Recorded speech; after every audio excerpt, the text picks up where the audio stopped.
O'Sullivan,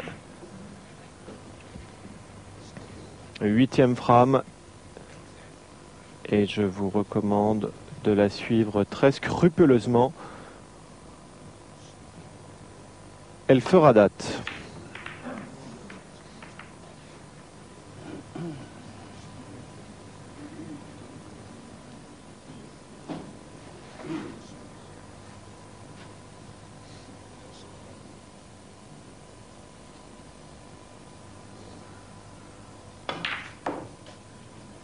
One.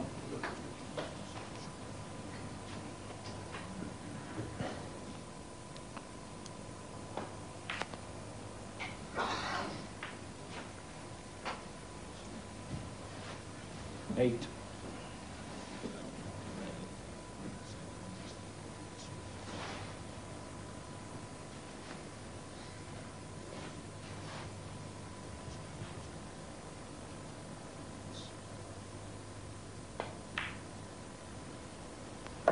Nine.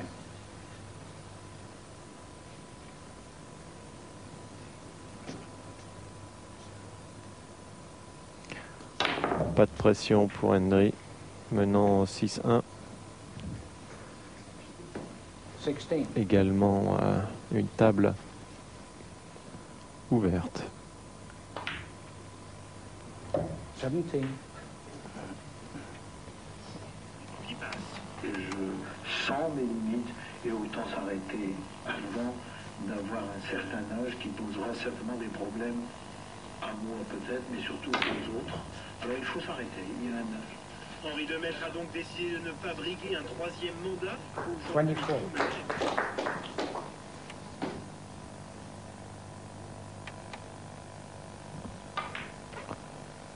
Twenty-five.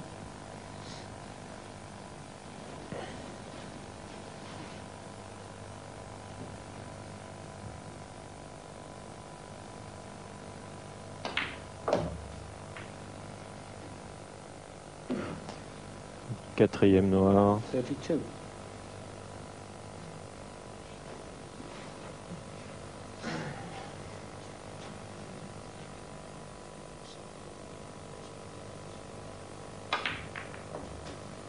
$33.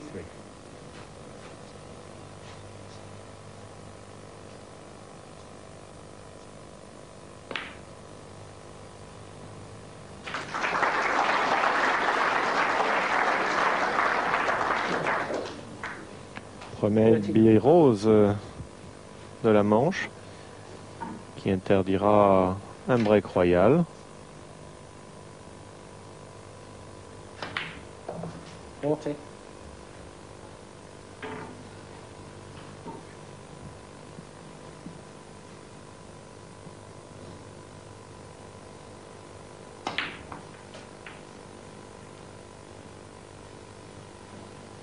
$47.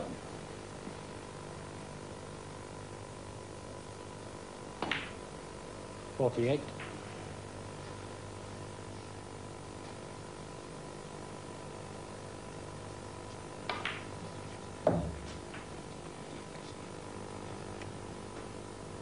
$55.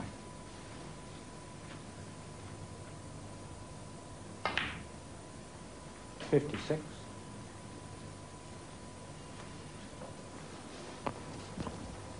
Tel un chapelet, il égrène, il égrène.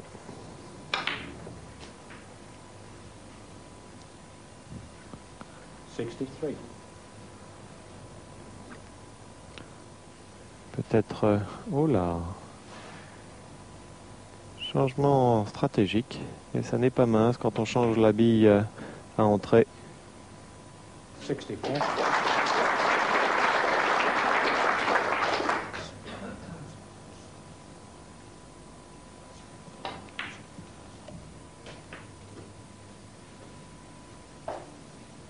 $71. 72.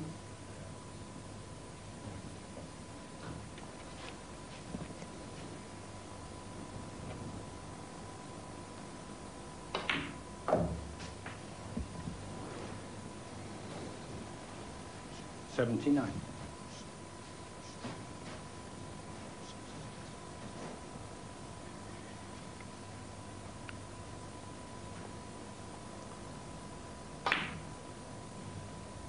80.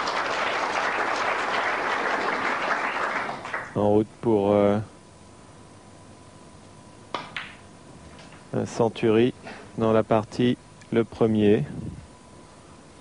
87. Également son premier de la Ligue européenne 95 pardon. 88. Je pensais à 91 parce qu'il en fut évidemment le vainqueur.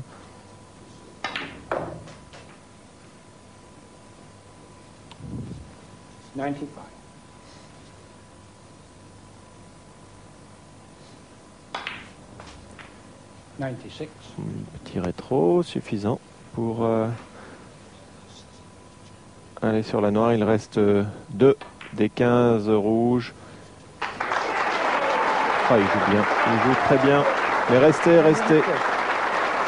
Maintenant, il est 134 à dépasser le meilleur break réalisé par Steve Davis dans la Ligue européenne.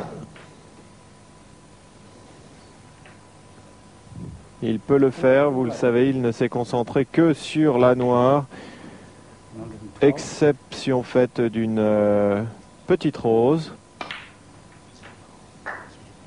Y a-t-il une difficulté particulière? Aucune. La table est parfaitement traditionnelle. 119 points. Et s'il va jusqu'au bout, imaginez l'extraordinaire exploit de Stephen Hendry. Son meilleur break télévisé a été de 145 points jusqu'ici. Il a ralenti le rythme du jeu et sait qu'il est peut-être en train de faire un exploit, Stephen Hendry, face à un joueur qui a été inexistant, Ronnie O'Sullivan. La tension monte. 133 points maintenant. Il va battre le meilleur break de la Ligue sur la rose. Et les encouragements fusent. Il peut battre son meilleur break télévisé ici sur la noire. Et c'est fait. Bravo. 146 points à 1 point du break royal. Magnifique fin de partie pour Stephen Hendry qui a dominé et archi-dominé cette partie.